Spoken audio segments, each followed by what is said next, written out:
Welcome to week 1 of Herbs for Health here at the Concrete Garden. The first thing that we're going to look at for this week is making a cold infusion. So this is an incredibly simple preparation. You basically just put some cold water on some herbs, cover it, leave it, and then drink it when the herbs absorbed out into the water. So the plant that we're going to be looking at today is one that's probably familiar to people. Now it doesn't last very well once it's been picked, so you want to use it as soon as possible after you've picked it. But if you can see it here, this is multiple little strands of it. Now people know this as sticky willy. The other name for it is Cleavers, or sometimes goosegrass. It's called Cleavers because it cleaves to things, so it attaches. It has that kind of Velcro-like quality. And its Latin name is Gallium aparine.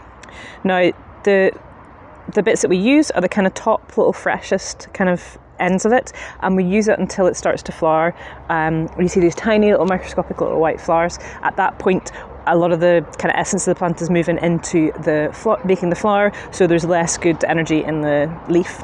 But we've got it for a good while now. In the spring, you'll be able to kind of pick quite a lot of it. And what this does in terms of, it is quite a good kind of spring tonic-y type herb, is it helps to stimulate the lymphatic system. So if you imagine all of the blood vessels that are running around your body, kind of running parallel to it are these other vessels called the lymphatic vessels, and they empty out kind of in the kind of articulations of your body. So under your arms, behind your knees, in the groin, this lymph kind of empties out into these lymph nodes. So if you've ever had an infection, so something quite serious like scarlet fever or just any kind of like low-grade infection, you sometimes talk about your glands being up, you kind of these noduley bits. That's your lymph nodes, that's your lymphatic glands. And what's happening there is one of the two jobs that the lymphatic system does. One job is that it clears out the kind of gunky stuff basically after you've had any kind of inflammation or infection. So that's what's happening there. There's like so much going on in your bloodstream. There's so many kind of infective particles and anti-infective processes going on that your lymphatic system can't quite keep up. So stuff accumulates in the glands, and lymphatic herbs help to get that moving a little bit more quickly. So if you're somebody who gets kind of cold after cold after cold, or other forms of infections, and your just body is a bit kind of full of that and not able to process things, lymphatic cleansers are really good for that. The other thing that they're really good for is, or the second kind of role that they have, is moving fluid around the body. And one of the ways that you might be aware of that is if you know anyone who's ever had an operation or a surgery where they've had tissue removed near a lymph gland. So the most obvious one of those is a mastectomy. So often when they take the breast tissue off, they take a lot of tissue under the arm as well to be sure that they've taken any of the kind of cancerous tissue away. And what happens often there is there's damage to the lymphatic nodes, so people can end up with quite swollen arms. So there's different physical techniques that you can use for that, like manual lymphatic drainage, but also lymphatic alteratives or lymphatic herbs are also very, very good for that. So that's your Cleavers, Gallium aparine, and it's actually in the same plant family as coffee, and apparently you can make a coffee out of the little seeds that develop, so quite a fiddly job, but if you fancy trying that, that's one to go for as well. So back to our cold infusion. So I've done this earlier on. I picked my Cleavers quite fresh, and I've just put them in cold water, and you can see it's just starting to little carbon dioxide bubbles already. So what we would usually do with this is leave it on a windowsill overnight in what's often referred to as a moon bath. So it sits on the windowsill, and the moon is helping it to absorb the energy out. And what you can then do is you open this, and you can just like sort of drink it straight from the jar, or you can use the lid as a kind of strainer. I'm losing one of my other props. So it's always windy when you're outside in the UK. So you can put the lid on loosely. Well, it's sort of worked. We've got some of the water here. But you would drink that in the morning usually, so you'd make this in the evening, go out and pick your Cleavers in the moonlight if you want to. And then you just drink this in the morning as a kind of refreshing lymphatic tea. And that's only been infusing maybe 2 hours, so nowhere near as long as overnight. And that's already got some of the distinctive, what I would call like a garden pea kind of taste, that kind of fresh, green, refreshing taste that you get from Cleavers. And you can already get a little bit of that flavour. So that's a really nice one to just get you going in the morning, have a bit of a pick-me-up, and also get your system moving, get your system going. So that's our Cleavers, our Gallium aparine cold infusion. Okay, so we're going to look at making a really simple foraged salad. We're going to base it on hawthorn leaf with a couple of other things added in for kind of different flavour. So if you're not familiar with hawthorn, I'm very careful with it because if you can see right kind of where I'm looking, there's some quite impressive spikes coming out of them. I'm running up this here as well. So this is a plant, it's a Crataegus is the first Latin name of it, and there's also a little one there that I nearly jabbed myself on. And often we refer to them as Crataegus species because they tend to interbreed a lot, so it's quite difficult to tell which one's which, but they will have thorns in different places with different plants. So when you're ever picking anything from a hawthorn tree, be careful, because what I have found is when it's had enough of you picking it, you end up getting jagged with the thorns. So it's a member of the rose family. This plant family it's quite large. A lot of them obviously have thorns on them. You'll know that from roses themselves, and they are often quite medicinal as well. There's a lot of medicinal properties. Now what we're looking at here is that an early spring bit of hawthorn from a hedge. So hawthorn is often used as hedging, and it's also used it's just as a tree in itself. This will probably have more leaves on it than a hawthorn tree would at the moment, because the hedging, because it gets cut back every year, it focuses on new leaf growth more than the trees do, and also because it gets cut back every year, you get very few of the other medicinal elements on a hedge, which are the flowers and the fruit, because these come on the second year growth. So they're often whenever you trim a hedge, you're cutting off the first year growth, so the following year there's no second year growth. So these leaves are really, really nutritious and really tasty. They're often, in the past, I'm going to start unpicking them whilst I talk. So they have been called, sometimes called bread and cheese, and the theory behind that is not around flavour, but around the fact that during what's called the hungry gap, which is the time in the year, kind of in the spring, where you've planted lots of stuff, but nothing's really come up yet much to eat that you might have planted, and the things that you've kept in storage for the winter may be starting to run a little bit low. So people would have nibbled on hawthorn leaves, and actually it's quite nice in a cheese sandwich just to add a little bit of crunch. So I'm just going to take these off, so being quite careful not to spike myself whilst I'm doing this. So like I say, the leaves are really, really, really nutritious. We tend to use the flower, and then in the autumn the haw, which is the berry, for heart conditions. So that could be either emotional or physical heart. And you start to see now quite how many spikes there are on this. So sometimes the spikes are hiding in behind the leaves, so definitely be warned. So I'm going to pick the rest of this one. So when I eat this, I'm going to have all three, but just so I can move on and let you see what I'm doing. So there seem to be fewer spikes up the top, but there's still a couple. So it's quite a tricky one here. If you were picking this off the tree, you wouldn't take everything off one branch. This is one that I've just actually removed from my own hedge because it was starting to poke out. So, but you would just take a little sprig from each branch. So you've got the hawthorn, which is the base of this, and it's got quite it's quite a substantial mouthfeel. Like, I think sometimes people call it bread and cheese because it feels more significant than it is. So it's a really good base for a salad. But we're going to add some other things for a bit of flavour. So one of these is ground elder. So Oedipodium podragaria is the Latin name, whereas Crataegus is much, much easier. So this is a member of the carrot family, and it's called ground elder because the leaves remind people a little bit of the elder tree, but they're no relation, and this grows on the ground. It generally has kind of three little sub-leaves that occur in threes.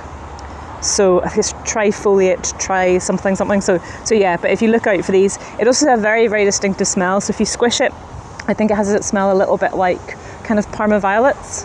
Now, the nicest bit for salad is probably the stem. The leaf is quite chewy, probably give you a facial workout. So in this occasion, I'm just going to chop little bits of the stem in. So these will just give you little kind of, people describe it in different ways, celery, or I think like aromatic celery is the word I would use. So just give you like little pockets of flavour as you're going through here. And then, there we go. And then another one I'm going to add is plantain. And you know plantain from the leaves, which have these kind of like striped ribs on them, rather than with most plants you've got a rib going up the middle and then little ribs off the side. With this they all kind of run parallel in little stripes. So this adds a little bit of chew to things. So I'm going to chop that relatively small as well. And then just to make it look a little bit more interesting, I'm going to add some and add a little bit of sweetness. I'm going to add some dandelion. Now I'm going to call these petals, but actually each individual, what we think of as petals, is a little flower on its own, and that's why when you see the sort of dandelion clock, the dandelion seed head, it's got so many different seeds because each one of these is a flower that produces a seed. So I'm just going to pull off some of these. Some of them are going to fly away in the wind, and just sprinkle them on. And that's that, and then just give that a wee bit of a shake so they're sprinkled on. And then I'm going to add another plant which has a very distinctive flavour. Now you might think this does look very like the dandelion, but it's got quite a distinctive kind of, if you find this, it's quite a kind of furry sort of stem to it. And this is called coltsfoot, so coltsfoot's Tussilago farfara, and it is really good for coughs and colds, but it's also very, very, very sweet and very tasty. So I'm going to add both the stem and a little bit of it's got the same thing as the dandelion, lots of tiny, tiny, tiny little flowers in there that are going to turn into seeds. So just sprinkle some of that on as well. There we go, and then just chop. I do find that like scissors are the easiest thing for chopping something like this, and obviously if you're out and about and making yourself a snacky salad, you might not have a chopping board with you. So that's that, and then put those in. And then you can either have that as it is, or it's really nice with a dressing, either equal parts oil and vinegar, or you can do a really nice mustardy dressing, which is 1 part mustard, 2 parts vinegar, 3 parts oil, and then just shake that up in a little glass, if you've got a little glass jar or something around, and pour that on when you're ready to eat it. And you can also, goes really, really well with beetroot for some reason, I seem to find. So you could put some like leftover beetroot or some pickled beetroot in there. But that's your little kind of simple forage spring salad. So we're going to look at making an iron spring tonic using spring herbs and plants. And iron is a very important mineral. It's one of them, you probably have heard of it. It's a mineral that we use in the body. It's particularly useful in the blood. So if you've come across the idea of hemoglobin, the little heme molecule in the blood has kind of iron at the centre of it, and it's very important for the kind of health of your blood. And it's also very similar to chlorophyll, which is present in a lot of plants. People might be familiar with that. It's what gives plants their green pigment. And a plant that's very high in that, both iron and chlorophyll, is nettle. So stinging nettle, you're probably familiar with it. These ones have got a bit drooped because I picked them a while ago. And now they do normally sting. I don't tend to get a sting off them. But these ones are lovely and fresh at this time of year. Now nettle has lots of medicinal uses. It's a quite powerful diuretic, so it's very good for clearing your system. So in terms of a spring tonic, we're looking at adding minerals, but we're also looking at flushing other things out of our body as well. I'm going to add to that a couple of other plants. So I've got some rose by willow herb. So this is quite small at this stage. And this is a plant that grows to quite a height, has some lovely purple flowers. We can do things with that later in the season, but for the moment, it's got relatively high iron content per 100 grams, as does the nettle. And then another plant that we could add in is chickweed, which is quite early on for that now, but there's a big bed of it over in the concrete garden. So if you're going to make this, definitely put some chickweed in. It's a tiny little plant with just little star-like flowers, and it's also very high in iron. So the quickest, most straightforward way to do this is we're going to get a jar. And we're just going to chop the plants. Now, what that does is increases the surface area. It means more of those, that iron and more of those good kind of chemicals can absorb out into the vinegar. So just chopping these roughly, you don't need to be particularly fussy about it. I'm just going to chop mine a bit. Again, just increasing that surface area. And again, if you get stung a lot, don't do this at home. Definitely wear gloves, or in some way protect your hands from the nettles. Okay, there we go. And the last few bits of nettles. So I would say a kind of decent handful of nettles is about right. You don't want to overfill your container, because then sometimes it's a very small possibility that you dilute your vinegar so much that it's not vinegary enough anymore, because obviously these plants have quite high water content because they're quite juicy, so you will be diluting your vinegar slightly in making this. So once you've got so I've got my willow herb and I've got my nettle, just chopping this. And you will find both of these grow really abundantly, almost absolutely anywhere. So you chop these in, and if it's later in the year, you pop in a little bit of chickweed as well. So I'm shaking that down. So you could fill that to probably about half is fine and just let it settle. So I've got that down. And then the trick with this is I've got apple cider vinegar here, which is the kind of best thing for using medicinally. Is to just pour it kind of quite gently so that you're soaking the plant material. So just a wee steady flow. And then the idea then is that it's quite wet. Now, vinegar is one of the easiest things to use to make medicinal preparations because it generally doesn't go off, like I say, if you don't put too much of the plant material in. I'll let that settle a little bit more and put some more vinegar on. You could also use vodka if you wanted to. That's another thing that gets used to make spring tonics.